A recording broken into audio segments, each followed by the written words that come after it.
4 அடி, நேர 4 சீர், கீழே 3 சீர், 1330 குறளில் ஒட்டுமொத்த மனித குலத்தின் வாழ்வியலை அழைத்து கொடுத்திருக்கிறார்.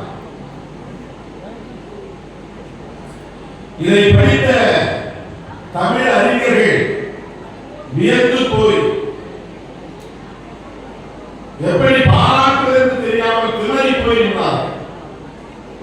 இடைக்காலர் என்ற ஒரு புலவர் பாடுகிறார். இந்த திருக்குறளை பற்றி நீங்கள் என்ன நினைக்கிறீர்கள் என்றதும் அவர் சொல்லுகிறார். கடுகை துணை தேர்களை புகட்டி குறுக தருந்த குரல்.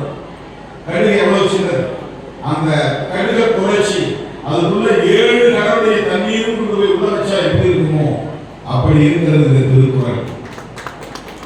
கடுகுக்குள்ள 7 கடலையும் கொண்டு போய் 7 கடல் நீரையும் கொண்டு போய் அடைத்து வைத்ததை போல அது மனநிலையில் இருக்க அவையா என்ன கடுகு பேசுவாங்க. கடுகை விட சின்னது எது?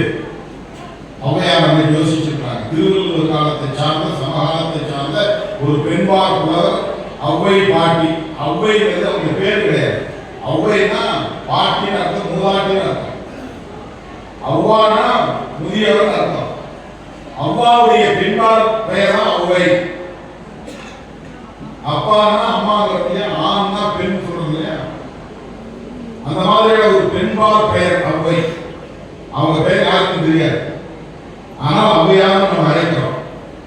அந்த ஔவையார் இடைக்கால சொல்றதுல நிறைவு வரல. அவங்க என்ன சொல்றாங்கன்னா, கடுகு விளைச்சலை இருந்து யோசிச்சு பாருங்க.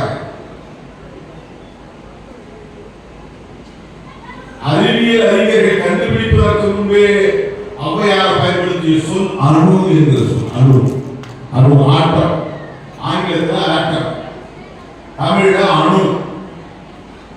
அது கண்ணுக்கு தெரியாது, பூத கண்ணாடி வைத்து தான் பார்க்க முடியும். அப்போதே ஔவையார் அதை யூகித்து அணுவை துளைத்து 7 கடல் புகட்டி குறுக தரித்த குரல். கண்ணுக்கு கண்ணுக்கு தெரியும், கையால் எடுக்கலாம், எடுத்து பார்க்கலாம், உடைச்சு பார்க்கலாம். கருது மேல இருக்கிற தோலை உரிக்க முடியும், உள்ளுக்குள்ள இருக்கிற பருப்பை பார்க்க முடியும். கழுத உடைச்சா பருப்பு இருக்கு. கண்ணுக்கு புறநாகக்கூடிய ஒரு சிறு பொருள் கழுதை. அணு என்பதை யாராவது பார்க்க முடியாது.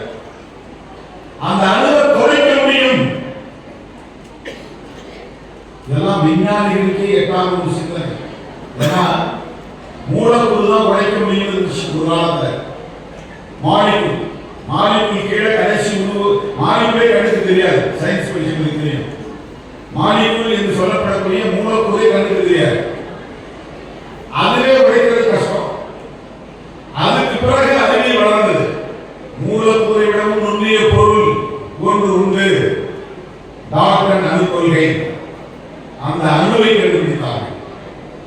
அந்த அணுவை உடைக்க முடியாது என்று முதலில் சொன்னார்கள். பிறகு அணுவை உடைக்க முடியும்.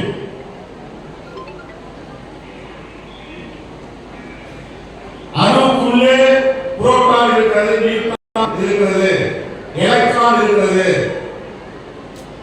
அணுக்குள்ளே நியூக்ளியஸ் இருக்கிறது, கருப்பொருள். அதுக்குள்ளே புரோட்டான்கள் இருக்கின்றன.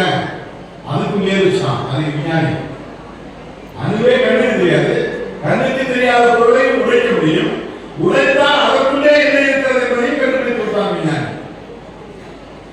அந்த நியூக்ளியஸ் குள்ள புரோட்டான்ஸ் இருக்கு, அதை சுற்றி எலக்ட்ரான்ஸ் இருக்குது.